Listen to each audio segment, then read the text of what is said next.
Hello my friends, Katie here with Eastwick's Paper and Ink, and today I'm back for another Team Tiny video hop. This month's theme is shaker cards, so our hashtag is hashtag Team Tiny All Shook Up. You're going to be able to find that down at the very top of the description box below. So if you click that link, it's going to take you to all the crafters that are creating and participating in this particular hop. So make sure you click that link down below and check everybody out. Don't forget to like, share, comment, and subscribe to those videos. To get started, I'm going to go through a couple things I'm using. I'm going to be using some Distress ink, the Salty Ocean, Mermaid Lagoon, and Chip Sapphire. I've got some watercolor paper, some Strathmore 500 series hot pressed, and some layering dies, circle layering dies.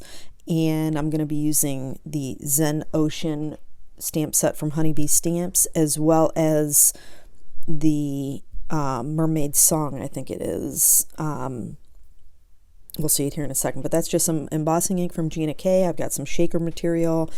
I've got some white embossing powder. Yes, it's Mermaid Song. So there's a couple things I didn't include. So my card base is going to be Simon Says Stamp Peacock Teal. I've got some Lawn Fawn Acetate. I'll be using some Stays On Pigment Piano Black ink and some Gina K Designs White Layering ink. So I've just sped all this up because this is all pretty straightforward. I'm just inking up my stamp with some clear embossing ink. I've also pre-treated my cardstock with some anti-static tool. And then I'm going to coat that with my opaque fine detail bright white wow embossing powder, and I do ink that up a few times. Even though it's hot pressed and smooth, it's, you know, you can start to see the impression a little bit more, but it's very difficult to see, and you saw me kind of lifting it up to make sure that I was going to get an impression. So now I'm just going to coat that, heat that till it's smooth and melted, and once that's done, we're going to start ink blending.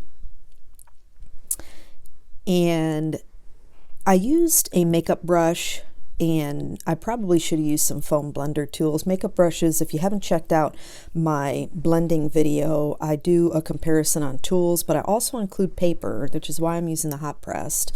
I'll link that up here, and you can go ahead and check that video out and give you a lot more details. But I really should have used a foam blender tool just to get a deeper color saturation. The makeup brushes are very good for blending, but it's more for a lighter application. You really have to constantly apply the ink to get that deep color saturation. One of the things that when I was doing the comparison of papers was the fact that with the hot press watercolor paper, it didn't matter what tool I got, I did get a very nice, even, smooth blending. So check that video out if you haven't, and it gives a lot of good tips and tricks to have an easier time of blending if you're having difficulties with it. And also if you want to see different papers in actions besides the Bristol Smooth. So I'm just going through and I'm adding some layers, and once I get through adding all my ink, I'm going to go ahead and die cut that circle out. Now, I have the Quick Cuts layering circles, so you could use the Hero Arts, any layering circles. I didn't really do much measuring on this. I just based it on, this cardstock is 5x7, so I just based that on being able to cut that out and having the whole circle filled with that background image. The card base, I cut that to 5x10 and then scored at 5 inches so that I was going to be cutting that out in a circle. My whole thought process was I wanted to make this look like a porthole off a ship or a boat or something. And I thought it came out pretty good. One thing I didn't use was foam. This is literally my second shaker card, and I didn't like the foam the last time I used it. It was cumbersome, and of course this being round, I didn't love it. And so here you can see that I've die cut the circle out, and I'm adding more ink with that brush. I don't do it on camera, but later on as I'm piecing things together, I end up taking a foam blender tool and foam, the round mini blender tool, and using that to bring some chipped sapphire around the edge to deepen up and bring out some of the lighter color, just to deepen it up a little bit. And I probably honestly could have done more, but I just didn't want to take it too far because, once it's on there, you can't take it off. So just buffing off the ink off the white embossing powder to bring that detail back out. This I'm just showing you how I made my frame. So I took the circle that I cut out, and then I'm taking a couple down to get a thicker border. If you go too, if you do the next one down, it's too thin. It'd be like a thin frame. So you want to do at least the second one down from the main circle that you've used to cut with. That way you get a nice thick border. Now I'm looking for my tape right now because I can't find a single thing of tape. After I got done with this, I went and had dinner, and I came up and cleaned my space because it was horrendous. So I'm just going to tape these, and then off camera I'm going to go through, and I just took some gray cardstock because I knew I was going to be using Tim Holtz silver metallic craft stock. So since I didn't want to use foam, of course, then you've got to layer up the circles. You got to layer up some cardstock. And so I believe I took 6 pieces, and I buy those paper packs from Michael's of the heavyweight cardstock. And so I'm not, the grays and stuff, and other colors, the blues, they're not always exactly what I would use for a card base or when making cards. So those are perfect for this type of thing where you want to use it because you don't want it to go to waste. And I actually had to do this card twice because the first time I did it, I put the, God, I can't even think of what these things called, not brads, eyelets, in. I had only done the metallic piece, and really it needed to go all the way through.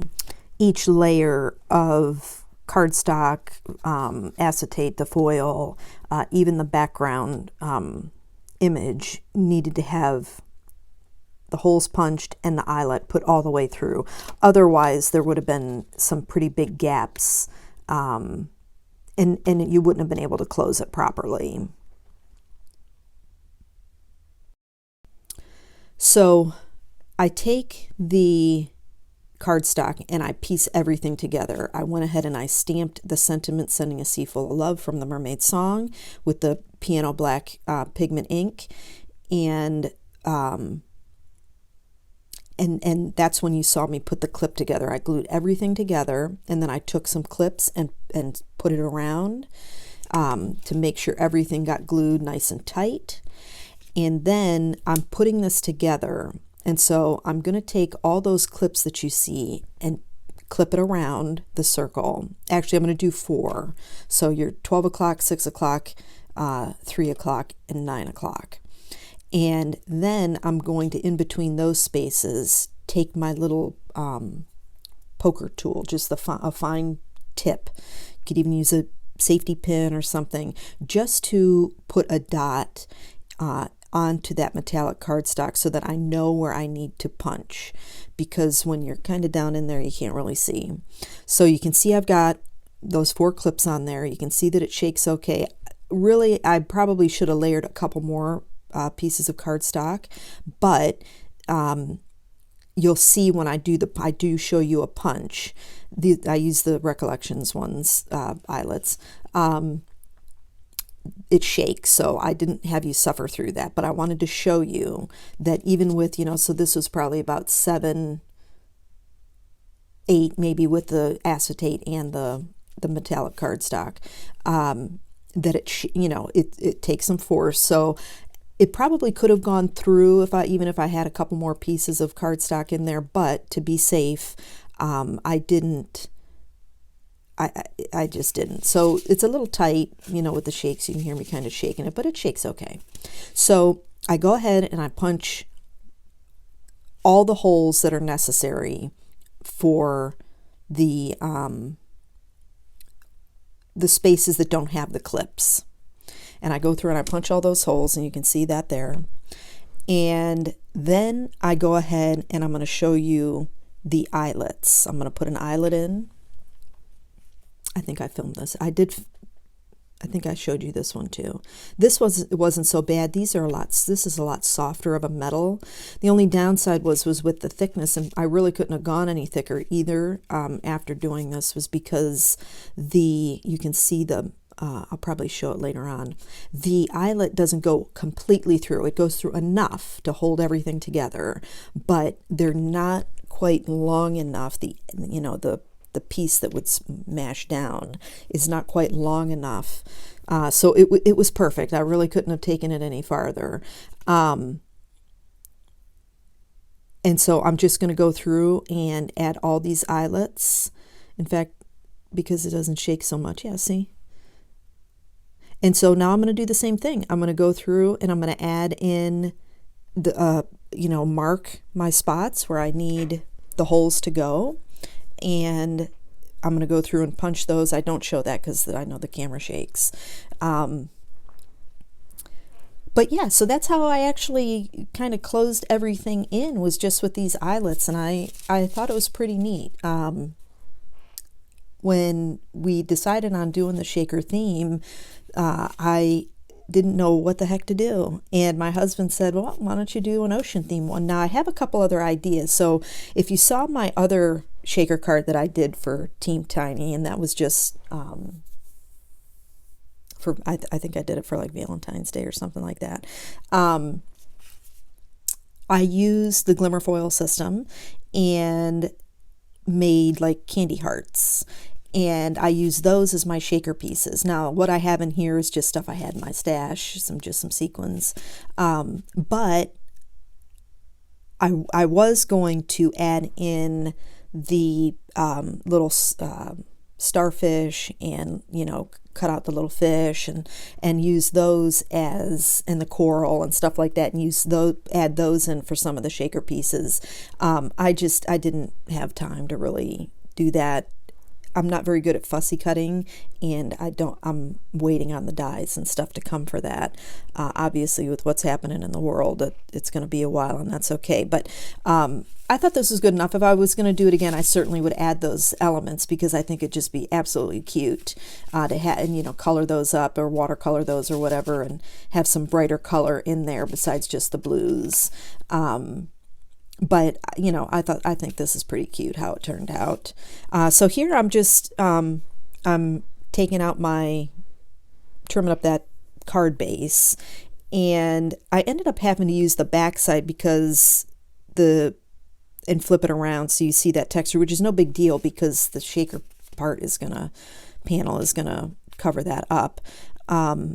But on the bottom, you need to, because it's round, you need to cut, and I think I showed this a little closer. You can see how it's got that flat bottom a little bit on there. You need that in order for the card to stand up, but with just a little bit, and it will stand up perfectly. So you can see on the back there that it just barely punches, it closes out, to wrap around the back side of the cardstock. So it was perfect. I couldn't have added any more layers to this. Otherwise, it just wouldn't have worked. And so I'm just lining everything up. And then I'm going to go for the inside. I'm going to take the background stamp, and I'm just going to stamp that. That's the other thing I forgot. I used the Gina K Soft Stone ink to give just a light color. It's a little darker than I wanted because it's such a busy background, but it's still okay. I used that for the inside panel. And again, I just took one of my circle layering dies and figured out which one I wanted to use to cut out that layering piece. have a review on the stamp press, which I'll stick up here if you want to check that out. I really like it. I use my sticky grid in there, and you can see I'm not using a whole sheet of sticky grid. I talk about that in that review video as well. And that's going to do it for the main card panel. While I work on the inside, I'm just going to talk a little bit about Team Tiny. We are a group of crafters with channels that have less than 1,000 subscribers. What that means is we are not monetized, so that allows you to watch our videos ad-free. So when you click on that hashtag Team Tiny All Shook Up link down in the description box below, that's going to allow you to see all the creators that are participating, and you are going to be able to binge watch to your little heart's content and not have to skip an ad or anything like that. So I encourage you, click on that hashtag Team Tiny All Shook Up. I have a playlist on my channel that will also take you to other hashtag Team Tiny hops that we've done, so you can go ahead and binge watch those and maybe catch out some different crafters that have participated and that might not be participating in this particular hop. So please, please, please go ahead and check those out, and don't forget to like, share, comment, and subscribe on those channels. Doing any of those things or all of those things helps get us out into YouTube land, so that more people can watch our videos and possibly subscribe to our channels as well. So we really, really appreciate you guys being here and supporting us. It means a lot to us. And I want to thank all my new subscribers for joining me. I really appreciate your support, and I want to thank all my current subscribers. Your support really means the world to me. I hope you guys stay safe and stay healthy, and I will catch you guys in the next video. Thanks for joining me.